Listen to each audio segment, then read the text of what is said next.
welcome to Employee Experience Employee Journey Mapping. I'm Nimisha, an HR professional with 12 plus years of experience in HR field with various industries primarily into retail and IT. I'm also an author to my book My Journey to Love and Peace Small Gestures Go a Long Way, which is available on Notion Press, Amazon and Flipkart. I'm also a mentor at various communities. But today we're going to cover the various aspects of employee journey. Some of them are what is employee journey map, or what are the benefits of employee journey mapping, stages included into that, how do we design an employee journey map, what are the do's and don'ts of employee journey mapping, and how do we inculcate the employee experience moments in creating the journey map. To begin with, employee journey. We all remember our first day at the work. We don't remember our second day.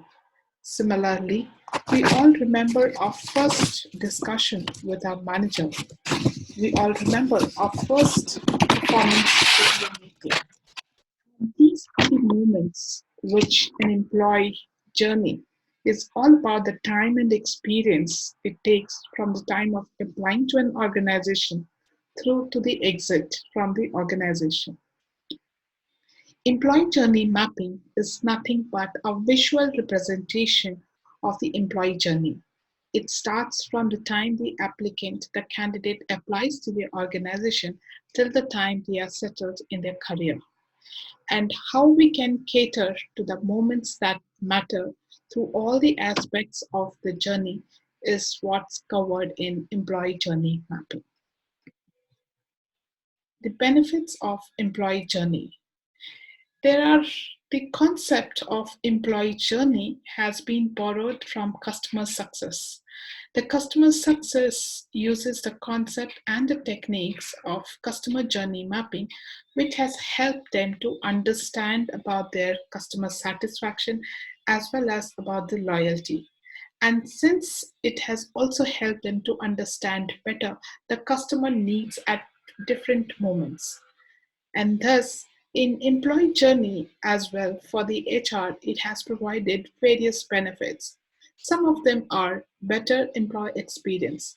It had allowed us to understand better what the employee encounters at different points in their career. And this has helped to plan different activities related to the onboarding or development or employee feedback. Increased employee engagement. Yes, because Gallup's research shows 87% of the employees are either disengaged or not engaged. Hence, by understanding the employee journey, we get a great chance to amend the shortcomings and improve and plan the different engagement activities and track the success. The third one is unique to your organization. Every organization has a unique culture and a mission. By understanding and creating the employee journey map, we get to create a story which is unique to your organization, and thus it helps to create a better culture.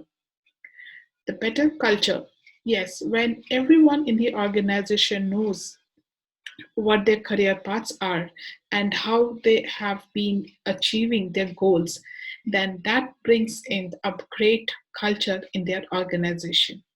The fifth is employee turnover decrease. When all the things have been said, when we are taking care of every stage of the employee journey, then definitely that helps in decreasing the employee turnover. Let's understand the various stages of the employee journey. Four stages we are going to cover as recruitment, onboarding, development, and retention. The recruitment or the attraction stage is the first and a crucial stage in the employee journey map, because this is the stage where we are promoting our company culture and also building the trust in the candidate for the candidate. It also helps to be the advocate for the people, for the candidates, the employees, to be the advocate for your organization. And here, some of the metrics which we can use are time to hire, to understand from the date the job is posted to the time the candidate is hired. The less the time of hire is better you are at your recruitment stage. Offer acceptance rate, the higher the offer acceptance rate indicates you are doing a good job, not only for the right fit into the organization, but also for the candidate in the development. The quality of hire depends on how well are you able to fit into the right position as well as for the organization. And cost to hire, there are definitely a predominant certain amount which is being spent on recruitment, but reducing the cost of hire would definitely have a long term impact for your organization. The next is onboarding. The onboarding stage is from the time that when the candidate signs a contract, the offer letter, and how we are able to engage. And that could mean it could be for a week, it could be for a month, or it could be for a year. And how you are able to engage the candidate or the employee during those phase helps to understand and measure the engagement or the success of the onboarding stage. They could be possible by asking the right questions at the onboarding stage to the survey. And that could be measured through ramp time. That is how soon the candidate is able to speed up and able to get onto the work, the productive stage. The shorter the time period, it means the trainings are efficient and effective.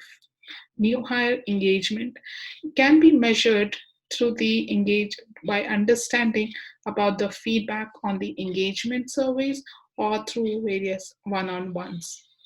Training effectiveness is measured by having the training survey questions and also with a collaboration with the manager, because it's important not only on how the training is being done, how well or how soon they are being trained, but how well they are able to do the job. The third stage is development. It is the most important stage where we calculate or we understand how they are able to grow up to the organization, grow in within the organization. There, not every employee would like to have the achievement to grow into the organization, but there are certain employees who are motivated and they wanted to grow within the organizations. Thus, it is very important, irrespective of whether it is large or small scale business. It's important how we can give responsibilities or the challenging projects to the employees and where we can develop their skills.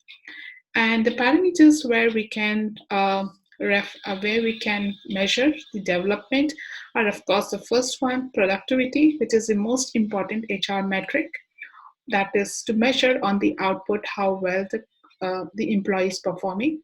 The second is 360 feedback, to get the feedback from the manager and the employee and the various stakeholders through quarterly check-ins or through one-on-ones to understand if they are having any challenges, and also to discuss their priorities and further plan for their upcoming goals. Promotion rates helps to understand how within your organization you are able to grow an individual to the next level. And higher the promotion rates definitely means that your top performers are being compensated fairly and good. The fourth one is retention. Attrition is very natural part to any business. So it's very important how well we are able to develop and improve their skills, not only for them, but how they can improve their skills as well. And for that, we can do four things.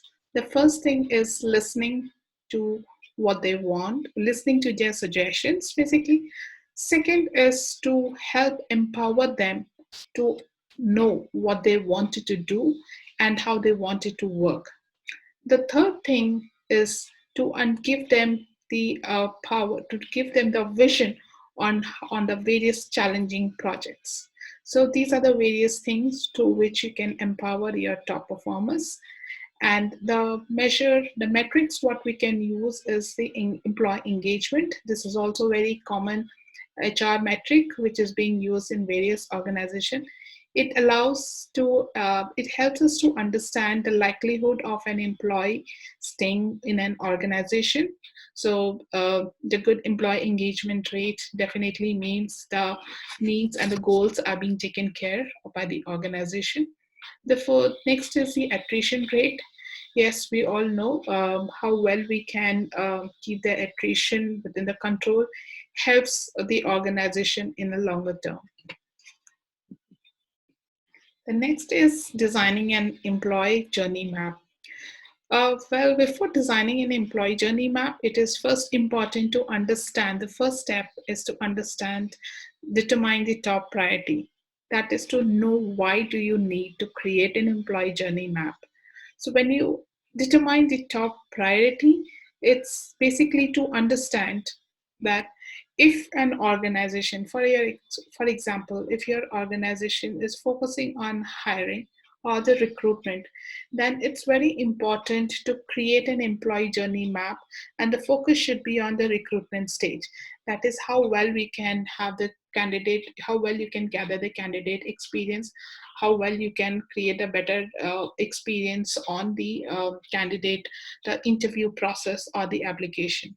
Similarly, if your focus area is on to address the attrition, then probably the stage you could focus is on retention.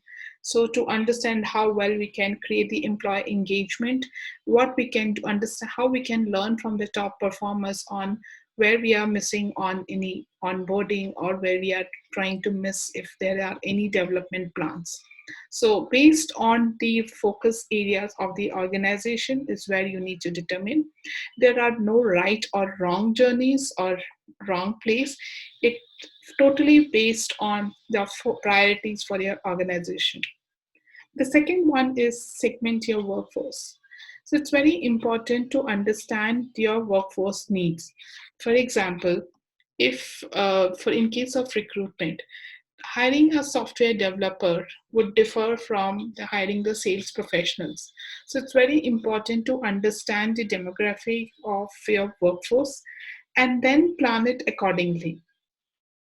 The third one is gathering feedback. It's very important to gather the feedback from the employee or the manager directly rather than assuming, because that's when you would be able to understand what's missing in the process. So getting into the direct leadership or from the manager, from the employees, having one-on-one or through surveys is a step where it would help you to create an employee journey map. The fourth one is measure your success. So for to measure any success, it's very important that we should create our own parameters for measurement. So as I discussed earlier, we have all the parameters in the various stages. Similarly, we need to create based on the focus area what you choose. And once you gather from the workforce, what particular department, what particular age group or the performers, understanding, hearing it from the employees, from the managers on the process, it could be a little hard fact. And then setting up the parameters for the success, and that's when and then based on the track it and then measure your success. There are also certain do's and don'ts of while creating the employee journey mapping. The do's, we need to look at each phase from multiple angles. So there could be, for an example, if you come across there is a shortcoming or there are amendments required in the onboarding process. So that's what you hear from the employee. But we also need to look at from the business challenges or the business aspect. There could be we are the organization it's short staffed in the onboarding stage, or the business is not going through well. So we need to understand from different angles for a particular aspect while creating the employee journey. Second is define outcome. Yes, until unless we don't know what we are trying to achieve, it is not important. So when you are creating the employee journey, it is very important to understand what are we trying to achieve? Are they trying to measure? Are you trying to create a successful process? Does it going to improve the efficiency of process and tools in your organization? And the third one is collaborative environment. So it is not that employee journey mapping means we need to hear only from the employee. It is a collaborative environment. That means we need a multiple stakeholders involvement, whether it could be the cross-functional HR, HRIS, internal communication team, the leadership, the managers, the frontline managers also are important aspects while designing the employee journey mapping. Some of the things which you should remember not to do it is one size fits all approach. There cannot be any one size, fitting, because what worked for your organization, for what for other organization might not work in your organization, and also what worked for one particular department might not work for the another department. So it's very important to amend and then create and brainstorm the your brain employee journey mapping. The second thing is, you should also remember not to allow your journey map to stagnate. Being in an organization, we know there could be a restructure process or there could be succession planning. So it is important that we update our employee journey map accordingly and then brainstorm and update it for the next steps. So keep it updated is very important while having the employee journey mapping. Coming over to the employee experience journey map, how do we inculcate the employee experience moments? So we have divided into 4 stages: pre-onboarding, onboarding, talent development, and offboarding. In the stage of pre-onboarding, it is very important, that is to attract, that is from the time the candidate applies to the organization to the time is where the experience moments can be created. Nowadays, as we know that, how well are you equipped with your process for the candidates, where they can look the job posting from their phone itself? How seamless are the process where they can apply for the job from their phone? And what kind of interview experience are you giving it? For example, let me give you 2 scenarios. The first scenario, wherein the job candidate applies for the job, and then within 2 weeks all the interviews process are being done, and then the candidate is now to the next step where he's getting onboarded, but he is unclear about the job role. The second scenario, where they are taking 6 weeks for the interview process, that is, after the first interview round, they have kept the candidate informed about the next process. And also, they have shared the links of the company updates on what are the things they can read, what are the updates about the company they can read, and they're keeping the candidate engaged. Now, and the second interview, they're having 6 weeks time, but the candidate is getting to meet the various interview process, various interview leaders or in the interview process. So if you see the 2 scenarios, that this is a case of fast hiring and good hiring. The first case was scenario one was fast hiring, where the process was very fast, but the candidate is not aware about the job responsibilities. In case two, the scenario two, it is an example of good hiring. So we need to remember to do the good hiring, and that is where you are able to create the employee experience moments. Because in case two, whether in case of 6 weeks, the candidate is being engaged by giving the updates on about the company culture and the values or the employee stories. Second, the candidate is getting to meet the various stakeholders. The candidate is getting to meet from the employees, peers, as well as from the leadership, because that's when he or she is able to hear the story directly from the company rather than from any social media or the websites. And that is when the candidate can ask the questions and know by themselves what the culture is all about. and they also get to have a buddy during the process. So that's how these three things are being addressed during the pre-onboarding stage. The next is onboarding. So during the onboarding, there are three stages which generally the company focus on: administrative, assimilation, and acceleration. So administrative is basically where we complete the welcome kit, sending the swags and personalized email, pre-onboarding kits, welcome emailer, etc. Assimilation is where you are assimilating into the culture of the organization by appointing a buddy and also ensuring the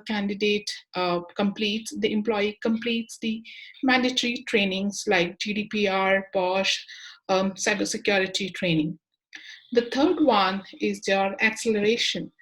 Now, acceleration is a process in the stage where the employee is being shared, where they are sharing the goals for the next 30 days or for 60 days or for 7 weeks, and they're also letting how the employees goals or the purpose is being aligned to the organization's goals. So they are creating a purpose and the alignment towards the company's goals. So if you see, generally 60 to 70% of the organization are still stuck between administrative and assimilation stage. So the sooner, very few of the organizations have moved to the acceleration stage, and that is where the experience is being built. Because in the acceleration stage, the employees are aware of what their responsibilities are, and also they are also aware on the various success factors, how their success being measured probably in the 7 weeks or for the 7 days or for the first 30 days or the 60 days or the 90 days. So these are the various stages on how we can inculcate or add the employee experience moments in the onboarding stage. So the 3 A's are important while onboarding. The next stage we're going to do is on talent development. So as per the research of Gallup, we know 70% of the employees or the interaction or the engagement level happens with their frontline managers, the first line managers. So it's very important that we need to have a career development conversation with the employee and the manager. And we talk about a career development conversation, it's more on one, regular one-on-one connect, where they can discuss about their future plan on what's working and how they can develop further. What are the skills they need to improve on, what are the future plans for the particular employee to develop within the organization. Similarly, after all, a manager is also a human being. So it's very important that a basic coaching training is also, there's also a coaching or the training being organized for the managers, because currently being at the pandemic or in general, they are the first one who are handling the any issues in terms of employees, whether in terms of emotional intelligence or in terms of any other general coaching. So it's very important the allocated time is there for the employees as well as for the managers. And then you have various access in terms of certifications or for the next high degree certifications or the educations. And in terms of strategy and recognition, it's very important to recognize the employees at particular time or on the spot, rather than waiting for annual appraisals, or we might have the quarterly or the annual rewards. But there should be a certain recognition from the managers or from peers, because study shows that peer recognition plays an important role. So at the moment, if an employee has done a really good job, it's important to have a good shout out within the organization or the social media or within the team, and wherein the employee is being recognized for their efforts. Coming over to the offboarding. There are times, there's a myth where when the employee, we have done so many things for the employees, we have given the best of the things, experience moments in terms of at recruitment, in onboarding and development. why should we focus on offboarding when the employee is leaving? Why should we focus on that? And that is very important to address, because it's important because they are going to be your alumni, right? And alumni are the ambassadors of your organizations. The word of mouth, it spreads from alumni. So it's very important to create the alumni network of for your employees, for your ex-employees. And how we can add the employee experience moments in the offboarding stage are giving them a respectful break.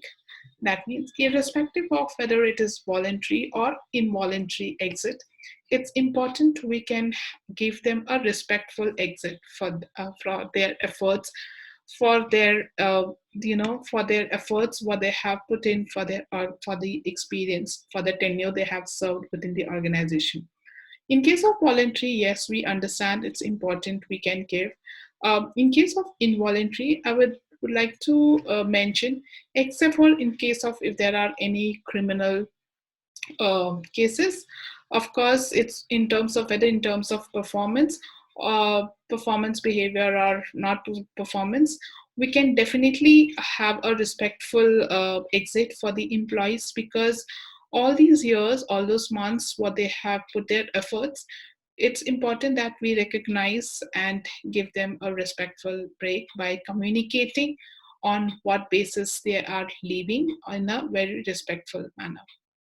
As I mentioned, they're also because they are going to be the alumni ambassadors.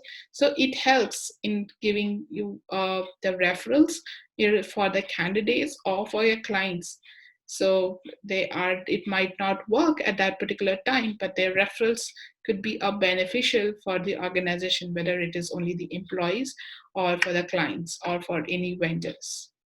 The third one is clear communication for the exit. It is very embarrassing if an employee just enters into the organization and their entrance, their access is being blocked, or their systems are not working, and they get to know it is being blocked. So it's very important to have a clear communication, very transparent with the stakeholders, whether it is IT or finance or with the admin, so that all of them are on a similar lines and they know on what day and what stage the employees are leaving, and accordingly, and the employees also being communicated on their exit process. So with few of these things, we can definitely make the onboarding process a very smooth and a very clear. And these are the small gestures which goes a long way. And with this, I would just wanted to bring on to the call to action. So employee experience definitely means aligning the individual purpose towards the organization goal. We know about physical presence, it's important, but if it is not, as we have seen during this phase, the most important we should focus rather than physical presence is output oriented. And empathy, well-being, care, these are definitely going to stay now and for in the future also. And we have seen these have become an integral part of the organization and for our livelihood. So with when these three are being taken care by the organization, definitely it would lead to improve the productivity. And of course, technology is being the key enabler. It had helped to bring us the flexibility, or in terms of virtual hiring and skilling and for collaboration. So bringing with the technology, moving forward on how best we can bring on the elements, such as a single sign-on, such as how we can enable with one meeting or less meetings, and then how we can collaborate better even though we move into the hybrid space. So with this, thank you, and I hope you enjoyed the learning from employee journey mapping. If you have any questions, you can reach out to me. Thank you.